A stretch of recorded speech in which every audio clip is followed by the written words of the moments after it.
అందరికీ కూడా నా హృదయపూర్వక నమస్కారాలు తెలియజేసుకుంటున్నాను. మిత్రులారా, ఒక పండగ వాతావరణం. ఇది 5వ రోజు మా లోకేష్ గారు ఈ యొక్క పట్టాల పంపిణీ చేస్తాం. మన ఇల్లు మన లోకేష్. మీ అందరికీ తెలియాలి,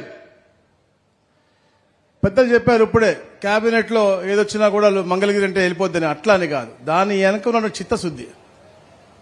ఒక నాయకుడికి అక్కడ చెయ్యాలి అనే తపన. ఈ యొక్క ఇష్యూ నేను తీసుకుంటా ఉన్నాను. ఈ జియో నంబర్ 30 రావడానికి కార్యాచరణ అవ్వడానికి కారణకులు ఎవరు అంటే నారా లోకేష్ గారు. ఎందుకంటే డిసెంబర్ నా ఫోన్లో నేను మీకు చూపిస్తాను మెసేజ్లు కూడా.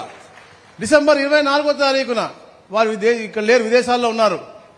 నేను ఆ రోజు ప్రతిపాదన ఏదైతే వారు కోరుకున్నారో అన్అబ్జెక్షబుల్ ల్యాండ్స్ అన్ని కూడా రెగ్యులైజ్ చేయాలి అని చెప్పినప్పుడు నేను ఒక ప్రొఫార్మా తయారు చేసి పంపిస్తే దాంట్లో కూడా లేదు మా వాళ్ళు ఇంకా పేదవాళ్ళు రిజిస్ట్రేషన్ ఫీజు కూడా తీసేసాయి, బిలో పవర్టీ లైన్ ఉంటే ఇది తీసేసాయి అంటే కుటుంబ సమేతంగా ఎక్కడో హాలిడేలో ఉన్నప్పుడు కూడా, దాని తర్వాత దావోస్ వెళ్ళినప్పుడు కూడా ఇవన్నీ కూడా కరెక్షన్ నెల రోజులు పట్టింది మాకు కరెక్షన్ చేసుకోవడం కోసం. ఎందుకంటే మా దగ్గర ఎట్లా కొంచెం కక్కుర్తుంటుంది, రెవెన్యూ రావాలి కదా, రాష్ట్రాన్ని బాగుపరచాలి కదా అని కొంచెం మీకు ఫీజు వేసాం. రిజిస్ట్రేషన్ ఫీజు అని, ఇంకో ఫీజు అని. ఏది వద్దు, నేను ఫ్రీగా ఇస్తా అని చెప్పాను. తప్పకుండా నా మంగళగిరి ప్రజలకు ముందుగా ఇచ్చి దాని తర్వాత రాష్ట్రంలో ప్రతి ఒక్క పేదవాడికి కూడా పట్టా ఇచ్చి తీరుతా అని చెప్పే లక్ష్యంతో దాని రూపకల్పన చేసి పుట్టి మంగళగిరికే కాదు ఈరోజు రాష్ట్రానికి ఒక మార్గదర్శకులు ఇచ్చారు. ఒక గొప్ప ఆలోచన. ఎందుకంటే మాస్టర్ బెత్తం పట్టుకుని కూర్చున్నాడు, ఎప్పుడో ఏంది మార్కులేంటి నాకు ఎప్పుడు ఇస్తున్నావు ఈ జీవో, తొందరగా ఇవ్వు అని చెప్పి బెత్తం పట్టుకున్న ఆయన కూర్చుని ఈ జీవో ఇప్పించుకొని ఇంత త్వరగా అంటే జనవరి నుంచి ఇప్పుడు ఈ 3 నెలల్లో అవన్నీ కూడా ఆ అధికారులు అలాగే రాజకీయ నాయకులు ఇళ్లకి వెళ్లి వాళ్ళ యొక్క సమస్యను, వాళ్ళ యొక్క పరిష్కార మార్గాన్ని అన్ని కూడా రాసుకుని దాన్ని పరిష్కరించి ఈ రోజు ఇస్తా ఉన్నారంటే వారి మీ పట్ల ఉన్నటువంటి చిత్తశుద్ధి అని చెప్పి తెలియజేస్తా ఉన్నాను.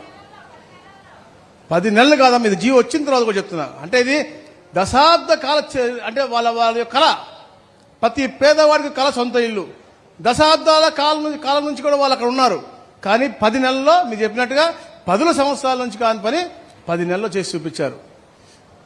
జనవరిలో స్టార్ట్ అయిన కార్యక్రమం 3 నెలల్లో పూర్తి చేశారు. దాంతో భాగంగా నేను ఇంకో చెప్తా ఉన్నా, నేను దాంట్లో రాసినప్పుడు 4 సంవత్సరాల తర్వాత, ఎందుకంటే నేను రాజకీయం ఆలోచిస్తా కాబట్టి నేను దొంగను కదా, నేను ఎలక్షన్ ముందు నేను చెప్పా, సార్ అట్లా కాదు సార్, ఎలక్షన్ ముందు కరెక్ట్ గా మనం వాళ్ళకి అమ్ముకునే హక్కు లేదా లోన్ పెట్టుకునే హక్కు ఉంటే మనం గుర్తుకొస్తాం సార్ అని. మా మంగళగిరి ప్రజలకి తప్పకుండా మేము ఎప్పుడు గుర్తుంటాం. తెలుగుదేశం పార్టీ ఎప్పుడు కూడా పేద ప్రజలకు అండగా ఉంటుంది.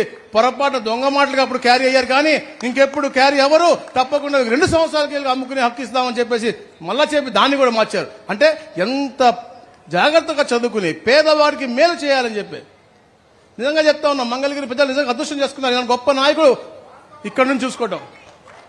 2019 ఆయన ఓడిపోయారు, 2009 నేను ఓడిపోయాను. వారు ఎప్పుడు అని అడుగుతా ఉన్నారు, నీ గెలుపు రహస్యం ఏంటి అనేది. 2009 నేను ఓడిపోయా.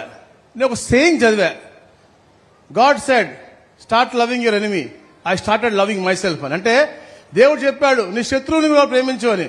అప్పుడు నన్ను నేను ప్రేమించుకోవడం మొదలుపెట్టి, అంటే నాలో ఉన్న తప్పిదాలు, మీకులో నన్ను చూసిన లోపాలు ఏంటో తెలుసుకుని అవన్నీ కూడా మార్చుకునే విధంగా నేను మారి మీకు మమేక మా కాన్షియన్స్ చేశారు. దానికంటే ఎక్కువగా వారు చేసి వారు తప్పులేం చేయలేదు, అయినా మీకున్న అపోహలు దూరం చేయడం కోసం ఎన్ని కష్టాలు వచ్చినా 2019-24లో మే పార్టీ కష్టాల్లో ఉంది, రాష్ట్రం కష్టాల్లో ఉంది. ఒక సైకో పరిపాలకుడు ఉన్నాడు, కోవిడ్ వచ్చింది.